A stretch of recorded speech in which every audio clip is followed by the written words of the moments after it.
নবী পাক সাল্লাল্লাহু আলাইহি ওয়াসাল্লাম হাদিস শরীফের ভিতর ফরমান قال النبي صلى الله عليه وسلم خيركم من تعلم القرآن وعلمه নবী পাক সাল্লাল্লাহু আলাইহি ওয়াসাল্লাম বলেন দুনিয়ার ভিতরে সবথেকে উত্তম মানুষ হলো তারা এই দুনিয়াতে কুরআনুল কারীম শিক্ষা করে যারা এই পৃথিবীর ভিতরে সবথেকে উত্তম মানুষ হলো তারা যারা নিজে শেখে এবং অপরকে শিক্ষা দেয় নবী পাক সাল্লাল্লাহু আলাইহি ওয়াসাল্লাম বলেন যে সবথেকে উত্তম মানুষ সবথেকে শ্রেষ্ঠ মানুষ সবথেকে দামি মানুষ হলো তারা এই দুনিয়াতে কুরআনুল কারীমটা শিক্ষা করে যারা নবী পাক সাল্লাল্লাহু আলাইহি ওয়াসাল্লাম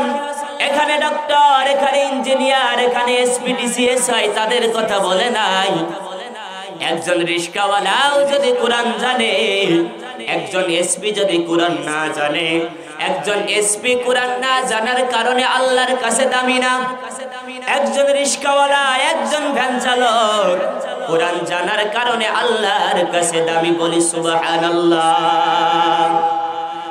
আল্লাহ রাব্বুল আলামিন কুরআনুল কারীমের ভিতর বলেন হে গোলাম তোমাদেরকে আমি আল্লাহ রাব্বুল আলামিন সৃষ্টি করেছি ওমা খলাকতুল জিন্না ওয়াল ইনসা ইল্লা লিয়াবুদুন কেবলমাত্র শুধুমাত্র আমি আল্লাহ রাব্বুল আলামিনের ইবাদত করার জন্য হে গোলাম আমি আল্লাহ রাব্বুল আলামিন তোমাকে সৃষ্টি করেছি শুধুমাত্র আমি আল্লাহ রাব্বুল আলামিনের ইবাদত বন্দেগী করবার জন্য নবী পাক সাল্লাল্লাহু আলাইহি ওয়াসাল্লাম হাদিস শরীফের ভিতর ফরমান ইন্নাল উলামা ওয়ারাসাতুল আম্বিয়া ওয়া ইন্নাল আম্বিয়া লাম ইউরিসু দিনারা ওয়ালা দিরহামা নবী পাক সাল্লাল্লাহু আলাইহি ওয়াসাল্লাম বলেন ইন্নাল উলামা ওয়ারাসাতুল আম্বিয়া নিশ্চয় উলামা একরাম হলো আমি নবীর ওয়ারিস ওয়া ইন্নাল আম্বিয়া লাম ইউরিসু দিনারা ওয়ালা দিরহামা আর নবীরা পয়গম্বর আলাইহিস সালাতু ওয়াস সালামরা উনারা দুনিয়াতে কোনো স্বর্ণ মুদ্রা দিরহাম টাকা পয়সা এগুলো রেখে যায় না নবীজি আমার বলেন হে উম্মত শোনো আমি নবীর ওয়ারিস হলো তারা ইলমে দ্বীন শিক্ষা করে আলেম হবে যারা তাহলে নবীর ওয়ারিস কারা ভাই উলামায়ে কেরাম যারা ইলমে দ্বীন শিক্ষা করতেছে যারা ইলমে দ্বীন শিক্ষা করতেছে এরা হলো নবী পাক সাল্লাল্লাহু আলাইহি ওয়াসাল্লামের ওয়ারিস আর নবীজি সাল্লাল্লাহু আলাইহি সাল্লাম বলেন আমি রেখে গিয়েছি ইলম মিরাস সূত্রে উলামায়ে কেরাম পেয়েছে ইলম যেমন বাবা মারা গেলে সন্তান ওয়ারিস সূত্রে মিরাস সূত্রে টাকা পয়সা অর্থ করে জমি জমা পায় তেমনি ভাবে নবী বলেন যে আমি রাসূল পয়গম্বর আলাইহিস সালাতু ওয়াস সালামরা উনারা রেখে যান হলো মিরাস সূত্রে হলো উনারা রেখে যায় হলো ইলম আপনার সন্তানকে যদি আলেম বানান আপনার সন্তানকে যদি হাফেজে কোরআন বানান দুনিয়ায় হয়তো আপনাকে লক্ষ লক্ষ টাকা উপহার দিতে পারবে না দুনিয়াতে হয়তো আপনাকে বেশি ভালো রাখতে পারবে না সম্মানিত ভাইরা আমার আপনার সন্তান যদি আলেম হয় আপনার সন্তান যদি হাফেজে কোরআন হয় আপনার যদি মৃত্যু হয়ে যায় কিছু না হোক মৃত্যুকালে আপনার সন্তানটা আপনার জানাজার নামাজ পড়াইতে পারবে ঠিক কিনা বলেন এই এলাকার যে ইমাম সাহেব আছে আপনার সন্তান আলেম না হাফেজ না জানাজার নামাজ পড়াইতে পারে না সিস্টেম অনুযায়ী আপনার জানাজার নামাজ পড়াবে ইমাম সাহেব আপনি বলেন তো ইমাম সাহেব যখন জানাজার নামাজ পড়াবে ওই ইমাম সাহেবের চোখ দিয়ে পানি মনে হয় বেয়ে বেয়ে পড়বে বলেন ইমাম সাহেবের চোখ দিয়ে পানি আসবে সে গতানুগতিক ভাবেই জানাজার নামাজটা সম্পূর্ণ করবে আপনিও যে মুসল্লি সভাপতিও সে মুসল্লি তার চোখ দিয়ে পানি আসবে পানি আসবে না এই ইমাম সাহেবের কাছে যদি তা আপনার সন্তানেরা গিয়ে বলে হুজুর আমার বাবা মারা গেছে 4 দিন হয়ে গেল, 1 সপ্তাহ হয়ে গেল, দোয়ার অনুষ্ঠান করব, আপনি একটু আসেন, আপনি একটু দোয়া করেন। ইমাম সাহেব যখন দোয়া করবে তার চোখ বেয়ে বেয়ে পানি পড়বে, সে মনে হয় খাইতে পারবে না। কানবে, কানবে বলেন, জোরে বলেন, কানবে, কান্না করবে না। কারণ ইমাম সাহেবের সাথে আর আপনার সাথে রক্তের কোনো সম্পর্ক, জোরে বলেন, সম্পর্ক নাই। 5 জনের বেলায় যে দোয়া করবে আপনার বেলায় ঠিক তদ্রুপ দোয়া করবে। আর আপনার সন্তানটা যদি আপনার জানাজার নামাজ পড়ায়, যখন শুনবে আমার বাবা মারা গেছে, যখন শুনবে আমার মা মারা গেছে, ওই সন্তানের খাবার বন্ধ হয়ে যাবে, ওই সন্তানের কান্না করতে করতে বেহুশ অবস্থা হয়ে যায়, ঠিক কিনা বলেন? আরে আমার বাবা মারা গেছে, আমার বাবা আমাকে কতটা মহব্বত করেছে, কতটা ভালোবেসেছে। সবারই তো বাবা আছে, একটু চক্ষুটা যদি বন্ধ করেন, ছোট্ট অবস্থায় আমার বাবা আমাকে কত ভালোবেসেছে, আমার বাবা আমাকে কতটা মহব্বত করেছে। আরে সেই বাবা আজকে ইন্তেকাল হয়ে গেছে। আরে আমার মা আমাকে কতটা ভালোবেসেছে, সেই মার আজ ইন্তেকাল হয়ে গেছে। সন্তানটা কান্না করতে করতে বেহুশ অবস্থা হয়ে যায়। জানাজার নামাজটা যখন পড়াবে, এমন একটা অবস্থা হবে যে একটা তাকবীর দিবে আর একটা তাকবীর দিতে পারবে না, কান্না এরকম একটা অবস্থা হবে। আর যখন বাবার কবরের কাছে গিয়ে, মার কবরের কাছে গিয়ে হাত উত্তোলন করে যখন বলবে, আল্লাহ গো আমার মারে তুমি মাফ করে দাও, আমার বাবারে তুমি মাফ করে দাও, আপনারা বলেন তো ওই সন্তানের চোখে পানি আসবে কি আসবে না? কারণ কি? কারণ তার হলো পিতা, তার হলো মাতা, তার রক্তের জিনিস কেমন জানি কলিজাটা ছিঁড়ে বের হয়ে আসতেছে, ঠিক কিনা বলেন? আর ওই দোয়া আল্লাহর কাছে কবুল হবে, এতে কোনো সন্দেহ নাই, ঠিক কিনা বলেন? আর ইমাম সাহেব একদিকে আপনার সন্তান আপনার জন্য দোয়া করবে, আর একদিকে পৃথিবীর যত ইমাম সাহেব আছে, উলামায়ে কেরাম আছে, তারা দোয়া করবে। আল্লাহর রাসূল বলেন, কোন পিতা যদি সন্তানের জন্য দোয়া করে আর সন্তান যদি পিতামাতার জন্য দোয়া করে, ওই দোয়ার মাঝে আর আল্লাহর মাঝে কোনো পর্দা থাকে না। সুবহানাল্লাহ। এই দোয়া কবুল হয়ে যাবে, কোনো সন্দেহ নাই। আর পৃথিবীর সমস্ত উলামায়ে কেরাম মিলে যদি আপনার জন্য দোয়া করে, এই দোয়া কবুল হইতেও পারে, নাও পারে, ঠিক কিনা বলেন? এজন্যই আমাদের প্রত্যেকের ঘরে একজন হাফেজে কোরআন বানানোর দরকার আছে না নাই? একজন আলেম বানানোর দরকার আছে না নাই? একজন হাফেজ আলেম কোথায় বানানো হয়? মাদ্রাসায় বানানো হয়, ঠিক কিনা বলেন? সম্মানিত ভাইরা আমার, একজন অ্যাডভোকেট সাহেব, একজন উকিল সাহেব, তার বাবা মারা গেছে। একজন অ্যাডভোকেট তো অনেক পড়াশোনা করা লাগে, জানাজার নামাজে দাঁড়িয়েছে। ইমাম সাহেব যখন তাকবীর গুলো দেয়, একটা তাকবীর, দুইটা তাকবীর দিয়েছে, প্রথম কাতার থেকে দেখে হাউ মাউ করে উচ্চ আওয়াজে কান্না করতেছে। ইমাম সাহেব গতানুগতিক ভাবে জানাজার নামাজ শেষ করলেন। শেষ করে দেখলেন অ্যাডভোকেট সাহেব, উকিল সাহেব হাউ মাউ করে কান্না করে।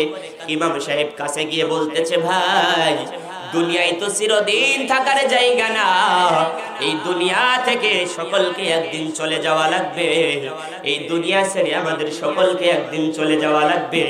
অতএব আপনি কান্না কইরেন না, আপনার মনটাকে আপনি একটু শান্ত করে নেন, আপনি একটু বুঝায়া নেন, এই পৃথিবীতে তো আমি আর আপনি চিরদিন থাকবো না। এইরকম ভাবে ইমাম সাহেব ওই উকিলকে সান্ত্বনা দিচ্ছে। উকিল বলতেছে, ইমাম সাহেব হুজুর, আমার বাবা মারা গেছে, এই জন্যই আমার বেশি আফসোস হয় না, কারণ সকলকে একদিন পৃথিবী ছেড়ে চলে যাওয়া লাগবে। আজকে আমি কি জন্য কান্না করতেছি জানেন? ইমাম সাহেব ডাক দিয়ে বলে, ভাই কি জন্য কান্না করেন আমি তো জানি না। উকিল ডাক দিয়ে বলতেছে, ভাই রে, আমি অনেক পড়াশোনা করেছি, অনেক ডিগ্রি নিয়েছি, আমি এই যে ওকালতি করে অনেক সুনাম, অনেক খ্যাতি অর্জন করেছি, কিন্তু বড় আফসোস আর পরিতাপের বিষয়, আজকে আমার পিতাকে শেষ বিদায় দিচ্ছি, গুড বাই জানাচ্ছি। হাজার হাজার মানুষ জানা যায়, আমিও তার সন্তান, আমি এমন কপাল পড়া, প্রথম তাকবীরের পরে কি পড়তে হয় জানি না, দ্বিতীয় তাকবীরের পরে কি পড়তে হয় জানি না, তৃতীয় তাকবীরের পরে কি পড়তে হয় জানি না। ওই ইমাম সাহেব হুজুর, আমার চাইতে কপাল পোড়া আর কেউ নাই, আমার বাবা আজ দুনিয়া থেকে বিদায় নিয়ে যায়, আমার পিতার শেষ মুহূর্তে জানাজার নামাজে দাঁড়াই যে দোয়া পড়া লাগে এইটা আমি পারি না, এজন্যই আমি কান্না করতেছি। আমি দুনিয়ার সব কিছু শিখেছি, কিন্তু কোরআনুল কারীমের ইলম আমার ভিতর নাই, হাদিসের ইলম আমার ভিতর নাই। আজকে আমার পিতাকে বিদায় দিব, কি বলে বিদায় দিব এই দোয়াটাও জানি না, আমি নামাজ কেমন পড়তে হয় এটাও জানি না। হুজুর গো, আমার বড় আফসোস হয়, আমার এই লেখাপড়ার পিছনে বড় ধিক্কার হয়। সব কিছুই জানলাম কিন্তু কোরআনুল কারীম শিখলাম না। আপনারা গত বছরও দেখছেন এই মাদ্রাসার ছাত্রদের প্রদর্শনী, ছোট্ট ছোট্ট বাচ্চারা যারা ভালো করে লুঙ্গি পড়তে পারে না, ওরাও কিন্তু জানাজার নামাজ পড়ানো দেখিয়েছিল। ঠিক কিনা বলেন? ঠিক কিনা বলেন? গত বছর দেখাইছিল না, যারা একদম ছোট্ট ছোট্ট ওযু কিভাবে করতে হয়, গোসল কিভাবে করতে হয়, জানাজার নামাজ কিভাবে পড়াইতে হয়, জুমার নামাজ কিভাবে পড়াইতে হয়। ছোট্ট বাচ্চা যে ভালো করে নিজে খাবার খাইতে পারে না, ভালো করে ডাকও দিতে পারে না, লুঙ্গিটাও সুন্দর করে পড়তে পারে না, ও কিন্তু জানাজার নামাজ পড়াইতে পারে। কিসের কারণে হয়েছে ভাই? মাদ্রাসায় পড়ার কারণে। উকিল সে ভাউভাউ করে কাঁদতেছে আর বলতেছে, হুজুর গো, সব কিছুই জানি, পৃথিবীর সমস্ত শিক্ষা আমার ভিতর আছে, কিন্তু আমার ভিতর কোরআনের শিক্ষা নাই, হাদিসের শিক্ষা নাই, এই কারণে আমি হাউমাউ করে কাঁদতেছি। বড় আফসোস তাদের জন্য, যাদের সন্তানগুলো শুধু দাঁড়ায় থাকবে, পিতা চলে যাচ্ছে, মা চলে যাচ্ছে, আজ কি বলে বিদায় জানাবো, কি বলে আমার মাকে গুড বাই দিব, এটা আমি আর আপনি অনেকেই জানে না। ঠিক কিনা বলেন? এজন্যই অন্তত পক্ষে একটা সন্তান বানায় যান, যে সন্তানটা আপনার মৃত্যুর সময় কিছু না হোক জানাজার নামাজটা পড়াইতে পারবে, আপনার কবরের কাছে গিয়ে আপনার জন্য দোয়া করতে পারবে, রব্বির হামহুমা কামা রব্বায়ানি সগীরা। সুবহানাল্লাহ। সম্মানিত ভাইয়েরা, কিতাবের ভিতর তাফসিরে কুরতুবির ভিতর, তাফসিরে ইবনে কাবিরের ভিতর ঘটনাটা উল্লেখ করেছেন ইমাম রাজি রাহমাতুল্লাহি আলাইহি। তাফসিরে ইবনে কাবিরের ভিতর ঘটনাটা উল্লেখ করেছেন। নবী পাক সাল্লাল্লাহু আলাইহি ওয়াসাল্লাম বর্ণনা করেন, বনি ইসরাইলের জামানার যে নবী হযরতে মূসা আলাইহিস সালাতু ওয়াস সালাম, নাম শুনেছেন আপনারা? প্রত্যেকটা নবীর কিন্তু এক একটা লকাব আছে। হযরত আদমকে বলা হয় আদম সফিউল্লাহ, নূহ আলাইহিস সালামকে বলা হয় নূহ সফিউল্লাহ, ইব্রাহিম নবীকে বলা হয় ইব্রাহিম খলিলুল্লাহ, আর মূসা পয়গম্বরকে বলা হয় মূসা কালিমুল্লাহ। এর এক একটা কারণ আছে। হযরতে মূসাকে কালিমুল্লাহ বলা হয়, এর কারণ হলো কালিমুল্লাহ আল্লাহর সাথে কথোপকথনকারী নবী, যিনি প্রায় এভরিডে প্রতিনিয়তই আমার আল্লাহর সাথে কথা বলতেন। সুবহানাল্লাহ। এই পয়গম্বর মূসা আলাইহিস সালাতু ওয়াস সালাম কোথায় যাচ্ছে? তাফসিরে কাবীরের ভিতরে সে ইমাম রাজি রাহমাতুল্লাহি আলাইহি বর্ণনা করেন যে মূসা আলাইহিস সালাতু ওয়াস সালাম কোথাও যাইতেছেন, হঠাৎ দেখলেন একটা কবরস্থান। নবী তো উনারা বুঝতে পারেন, উনারা দেখতে পারেন, নবীদের আলাদা একটা পাওয়ার আছে না নেই? জোরে বলেন, পাওয়ার আছে না নেই? যে একটা কবর, এই কবর থেকে আযাব হচ্ছে, ওই কবরে কি হচ্ছে? আযাব হচ্ছে, বিশাল ভয়ঙ্কর আযাব। ওই বেচারাটা খুব কষ্টে আছে। পয়গম্বর মূসা আলাইহিস সালাতু ওয়াস সালাম এই দৃশ্য দেখলেন, দেখে উনি চলে গেলেন আর আফসোস করলেন যে এই কবরের ভিতর আযাব হচ্ছে, এই বেচারার কতটা কষ্ট হচ্ছে, আফসোস করলেন, উনি চলে গেলেন। সম্মানিত ভাইয়েরা আমার, পয়গম্বর মূসা আলাইহিস সালাতু ওয়াস সালাম উনার কাজে চলে গেলেন। যখন কয়েকদিন পরে ওই কাজ থেকে আবার প্রত্যাবর্তন করলেন, আবার যখন ফিরে আসলেন, ওই কবরের পাশ দিয়ে উনি যাইতেছেন। ওই কবরের পাশ দিয়ে যখন পয়গম্বর মূসা যায়, দেখেন যে আগে কয়েকদিন আগে দেখে গেছে কবরের ভিতর আযাব হয়, আর আজকে দেখতেছে কবরের ভিতর আযাব হয় না। বলে সুবহানাল্লাহ। আগের দিন কবরে আযাব হচ্ছে গুনাহের কারণে, আর নবী মূসা দেখলেন যে কবরে আযাব হচ্ছে না, এর কিছু কারণ আছে না নেই? বলেন। কবরে থেকে কি আমল করা সম্ভব? আমল করা সম্ভব। শুরুতেই বলছি যে সাদকাতুল জারিয়া যে আছে, সাদকায়ে জারিয়া, এর একটা হলো দুনিয়াতে নেক সন্তান রেখে যাওয়া। কি সন্তান রেখে যাওয়া? নেক সন্তান রেখে যাওয়া, যে আপনার মৃত্যুর পরে আপনার সন্তান যাতে কুরআন পড়ে, তাসবিহ পড়ে, নামাজ পড়ে, দোয়া করতে পারে। সম্মানিত ভাইয়েরা আমার, পয়গম্বর মূসা আলাইহিস সালাতু ওয়াস সালাম আশ্চর্য হয়ে গেলেন যাহারে কয়েকদিন আগে দেখলাম বেচারার কবরে আযাব হচ্ছে, বড় আফসোস লাগলো, বড় আফসোস হলো। আরে কয়েকদিনের ব্যবধানে আজকে দেখি বেচারার কবরে আর আযাব হয় না। সুবহানাল্লাহ। পয়গম্বর মুসা আলাইহিস সালাতু ওয়াস সালাম কবরকে সম্বোধন করে বলতেছে, ও কবরের মানুষ, কয়েকদিন আগে যখন আমি এই পাটনার পাশ দিয়ে যাই, এই কবর দিয়ে আযাব হইতেছে, আপনি বড় কষ্টে ছিলেন। আর কয়েকদিন পরে আজকে দেখতেছি কবরের ভিতর কেমন জানি আরামের বিছানাটা বিছায়া দেওয়া হয়েছে। আল্লাহ তাআলার ওয়ার্ডারের ভিতর থেকে জবাব আসে, মৃত ব্যক্তির কাছ থেকে জবাব আসে। তাফসিরে কাবীরের ভিতর আসছে, ইমাম রাজি রাহমাতুল্লাহি আলাইহি বর্ণনা করেন, পয়গম্বর মুসা আলাইহিস সালাতু ওয়াস সালাম যখন উনাকে বলতেছে কয়েকদিন আগে আযাব হইতেছে আর এখন আর আযাব হয় না, আযাব বন্ধ হয়ে গেছে, এর কারণ কি? তখন এই কবরে শুয়ে থাকা ব্যক্তি আল্লাহ তাআলার ওয়ার্ডার মুসা পয়গম্বরকে ডাক দে বলে, ও বনি ইসরাইলের নবী মুসা, আমি যখন এই কবরে আসি, আমার যখন ইন্তেকাল হয়ে যায়, আমার স্ত্রীর গর্ভে একটা সন্তান ছিল। কি ছিল? এরকম আমাদের সমাজে হয় কি হয় না? গর্ভে সন্তান আছে, পিতা মারা যায়, হয় কি হয় না বলেন? তখন উনি বর্ণনা দিচ্ছে পয়গম্বর মুসা, আমার যখন ইন্তেকাল হয়ে যায়, আমার স্ত্রীর গর্ভে সন্তান ছিল, আমার স্ত্রী গর্ভবতী ছিলেন।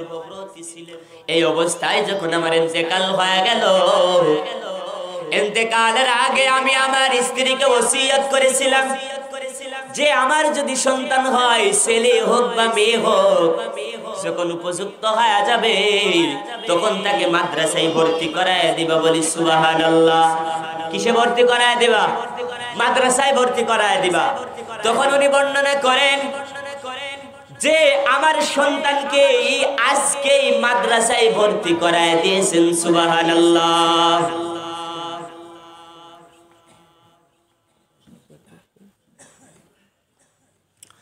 পয়গম্বর মুসা আলাইহিস সালাতু ওয়াস সালাম ডাক দে বলে যে মাদ্রাসায় ভর্তি করায় দিল, যে আযাবটা বন্ধ হয়ে গেল, এই কারণটা একটু জানতে চাই। উনি বর্ণনা দিচ্ছেন যে এই আজকেই আমার কবরের আযাবটা বন্ধ হয়ে গেছে।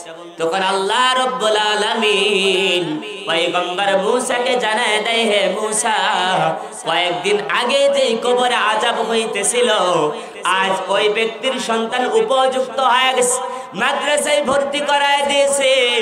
মাদ্রাসার কওমের সিস্টেম হলো শুরুতেই তাকে শুরু করানো হয় বিসমিল্লাহির রহমানির রহিম। আল্লাহ রাব্বুল আলামিন বলেন, এ পয়গম্বর মুসা, ওর সন্তান মাদ্রাসায় এসে শুরুর কথাটাই শুরু করছে আমি আল্লাহর নামে। সুবহানাল্লাহ। কার নামে? কার নামে? আযাব বন্ধ হয়ে যাওয়ার কারণ কি? মাদ্রাসায় পড়ানোর কারণ। কিসের কারণ? যে শুরুতেই আল্লাহ রাব্বুল আলামিনের নামে, পরম করুণাময় অসীম দয়ালু আল্লাহর নামে শুরু করছি, জাহাতাগুলি বলছে আল্লাহর নামে শুরু করছি, অটোমেটিক্যালি আমি আল্লাহর রহমতের দরিয়ায় যশ লেগে গেছে। আমি আল্লাহ রাব্বুল আলামিন আর সহ্য করতে পারি নাই, আমার এই বান্দাকে মাফ করে দিয়েছে। সুবহানাল্লাহ। তাহলে আমাদের সন্তানগুলোরে মাদ্রাসায় পড়ানো, হাফেজ বানানোর দরকার আছে না নাই? আপনার সন্তান যদি হাফেজে কোরআন হয়, সে যদি হারামকে হারাম মেনে চলে, হালালকে হালাল মেনে চলে, আপনার পরিবার, আহাল পরিবারের ভিতর থেকে যারা জাহান্নামী হয়ে যাবে, এইরকম জাহান্নামীদের ভিতর থেকে 10 জনকে বেছে বেছে জান্নাতে নিয়ে যেতে পারবে। সুবহানাল্লাহ। হাফেজে কোরআনের পিতামাতায় কিয়ামতের ময়দানে নূরের মুকুট পরায় দেয়া হবে।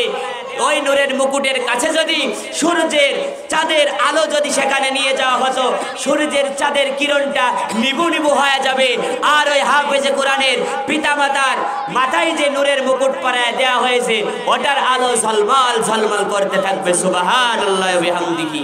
এজন্যই আমাদের সন্তানগুলোর হাফেজ আলেম বানানোর দরকার আছে না নেই?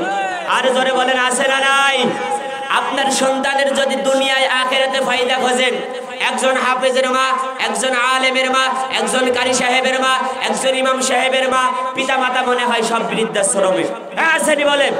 আছে, একজন আছে, আছে, পাবেন। সব বড় বড় এসি, ডিসি, এসপি, সব যারা 50,000, 1 লাখ, 1.5 লক্ষ বেতন, এদের পিতামাতার জন্যই কিন্তু বৃদ্ধাশ্রম। ঠিক কিনা বলেন? আপনার সন্তান যখন দুনিয়াবী শিক্ষায় শিক্ষিত হবে, আপনি তখন সন্তানের সাথে কথা বলতে ভয় লাগবে, আমার সন্তান 50,000 টাকা বেতন পায়। আর যখন আপনার সন্তান হাফেজ হবে, আলেম হবে, ওই সন্তানটা যখন আপনার সাথে উঁচু গলায় কথা বলতে ভয় পাবে। বলবেন না সুবহানাল্লাহ? এজন্যই দ্বীনি ইলম শিক্ষা করে আল্লাহ রাসূল বলেন ফরজ। আমাদেরকেও শিখতে হবে, আমাদের সন্তানগুলারও শিখাইতে হবে। আমরা রাজি আছি ইনশাআল্লাহ। আল্লাহ রাব্বুল আলামিন আমাদের প্রত্যেককেই ওলামা একরামের হাফেজ কুরআনদের পিতামাতা হওয়ার সৌভাগ্য অর্জন করার তৌফিক দান করেন। বলেন আমিন। আজকের মাহফিল আল্লাহ রাব্বুল আলামিন কবুল করুন। দোয়া চেয়ে বিদায় নিচ্ছি। আসসালামু আলাইকুম ওয়া রাহমাতুল্লাহি ওয়া বারাকাতুহু। সর্বশেষ ইসলামিক ভিডিও সবার আগে পেতে আল হাদি মিডিয়া সাবস্ক্রাইব করে পাশে থাকা বেল আইকনটি ক্লিক করুন। ধন্যবাদ।